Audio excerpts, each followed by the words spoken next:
बिस्मिल्लाहिर्रहमानिर्रहीम। अस्सलाम वालेकुम students, welcome to all of you. उम्मीद है कि आप सब खैरियत से होंगे। आज का हमारा टॉपिक है atomic number and mass number. Atomic number पढ़ने से पहले हम थोड़ा सा समझ लेते हैं। देखें, हमने पढ़ा था कि जो एटम होता है उसके अंदर सब एटॉमिक पार्टिकल्स होते हैं। कौन कौन से? Proton, neutron, electron.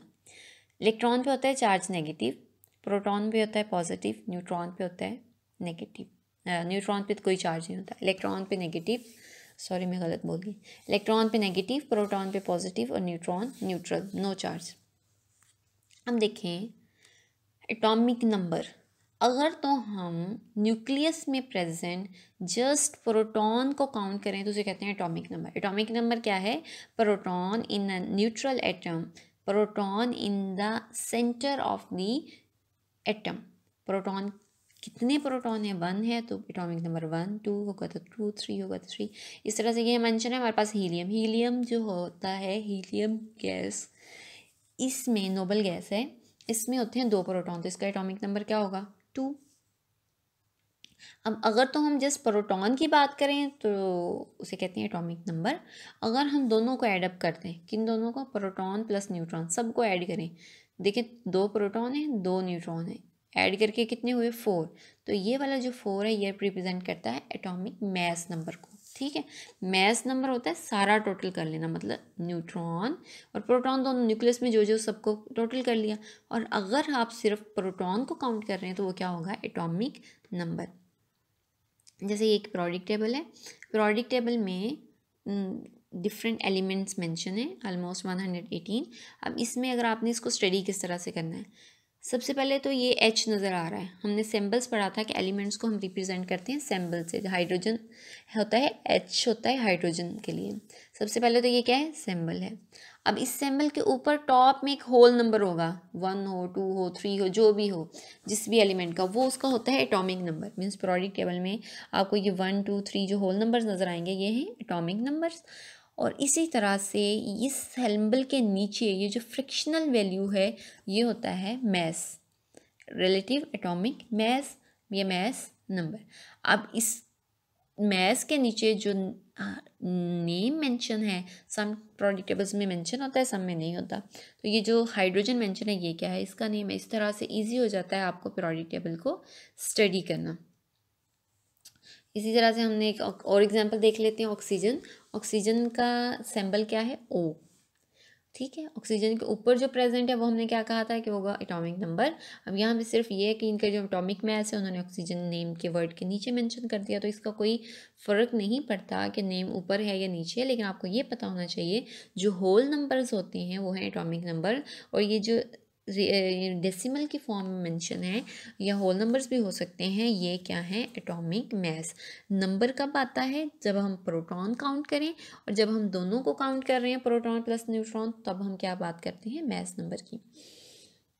तो atomic number of an element के किसके इक्वल होता है? Number of proton present in the nucleus of an atom.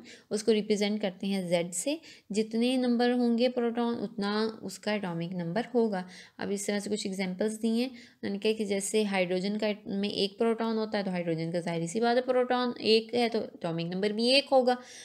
Carbon के 6 प्रोटॉन है तो एटॉमिक नंबर भी 6 होगा। ऑक्सीजन के 8 प्रोटॉन है तो एटॉमिक नंबर भी 8 होगा। एटॉमिक नंबर को रिप्रेजेंट किससे करेंगे? Z से। इसी तरह से होता है मैस नंबर। मैस नंबर होता है sum of number of proton and neutron. Neutron और प्रोटॉन दोनों को सम अप करके जो आता है वो होता है मैस नंबर। और मैस नंबर को किससे रिप्रेजेंट करते हैं? A से। अगर हमें A दे दिया जाए, मतलब मैस नंबर दे दिया जाए, तो वो हमें पता चल जाएगा मैस नंबर किसके इक्वल है? Proton plus neutron. और प्रोटॉन किसके इक्वल थे? एटॉमिक मैस, एटॉमिक नंबर के। और एटॉमिक नंबर को हम किससे रिप्रेजेंट करते थे? Z से। तो प्रोटॉन भी लिख सकते हैं यहाँ पे और Z भी लिख सकते हैं प्लस न्यूट्रॉन। तो ये एक इक्वेशन बन जाती है। इस इक्वेशन को यूज़ करते हुए अगर हमें 2 वैल्यूज़ पता है, देखिए अगर हमें मैस पता है और न्यूट्रॉन पता है, तो हम क्या फाइंड कर सकते हैं? एटॉमिक नंबर या फिर नंबर ऑफ प्रोटॉन। इसी तरह से अगर हमें प्रोटॉन पता है या फिर एटॉमिक नंबर पता है और साथ में न्यूट्रॉन पता है, तो उनको ऐड करने से मैस नंबर फाइंड कर सकते हैं। तो इस इक्वेशन को यूज़ करते हुए हमें अगर एक प्रॉपर्टी पता है तो सेकेंड एंड थर्ड प्रॉपर्टीज़ को हम इस तरह से क्या कर सकते हैं? फाइंड आउट कर सकते हैं। जैसे उन्होंने एग्जांपल दी है हाइड्रोजन की, कि हाइड्रोजन में जी प्रोटॉन होता है 1 और न्यूट्रॉन होता है 0, तो 1 + 0 का इक्वल टू 1, तो इसका मास नंबर भी क्या आएगा 1। इसी तरह से कार्बन एटम के प्रोटॉन होते हैं 6 और न्यूट्रॉन होते हैं 6 प्रोटॉन का मतलब एटॉमिक नंबर 6 और 6 ही न्यूट्रॉन है। तो अब जब हम इनको ऐड करेंगे तो ये क्या हो जाएगा 12, तो मास नंबर क्या बनेगा 12। इसी तरह से ये मेंशन है एक टेबल में क्या है कुछ एलिमेंट्स मेंशन है, जिसमें हाइड्रोजन है, carbon, nitrogen, oxygen, fluorine, sodium, magnesium, सबके मेंशन है नंबर ऑफ प्रोटॉन और साथ में मेंशन है नंबर ऑफ न्यूट्रॉन। अगर तो हम नंबर ऑफ प्रोटॉन की बात करेंगे तो हम किसकी बात कर रहे होंगे एटॉमिक नंबर की। अगर हम इन दोनों को एडअप करके बात कर रहे होंगे तो हम कर रहे होंगे मास नंबर की। इसमें से कुछ एग्जाम्पल्स आप लोग जो आपको ईजी लगे वो आप लोग याद कर लेंगे। वैसे तो सारा टेबल याद करना होता है, लेकिन स्टार्टिंग में आप लोग 4 ले लें, 5 के याद कर लें, नेक्स्ट रिवीजन में फिर आप लोग उसमें इंक्रीज़ कर लें।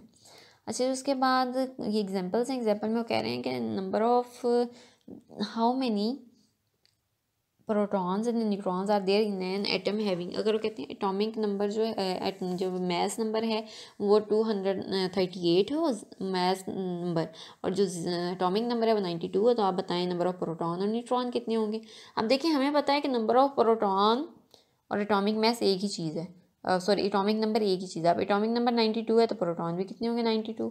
ठीक है, इस तरह से नंबर ऑफ प्रोटॉन किसके इक्वल आ गए 92 के।